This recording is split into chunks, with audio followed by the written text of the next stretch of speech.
విసికి వేసారిపోయారు. ప్రజల్లో ఈ 9 నెలల్లోనే కూటమి ప్రభుత్వం మీద పూర్తి వ్యతిరేకత వచ్చింది.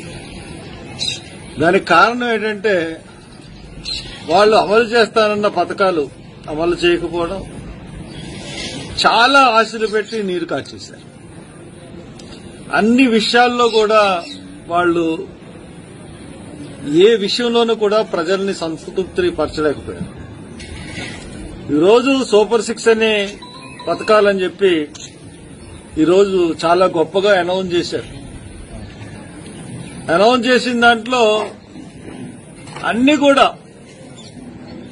నిరుద్యోగ యువతకు సంబంధించినవి, తర్వాత ఖాళీగా ఉన్న పట్టభద్రులకు సంబంధించినవి, ప్రతి డిగ్రీ పాస్ అయిన ప్రతి విద్యార్థికి కూడా నిరుద్యోగ భృతి కింద నెలకి 3,000 ఇస్తామని చెప్పేసి వాళ్ళు అనౌన్స్ చేశారు. పైగా అసెంబ్లీ సాక్షిగా మేము ఇచ్చేస్తున్నామని కూడా ప్రకటించారు. తీరా చూస్తే ఆ పథకం అమలుకు నోచుకోలేదు. మహిళలకు 18 సంవత్సరాలు నిండిన ప్రతి మహిళకి 1,500 చొప్పున ఇస్తా అన్నారు.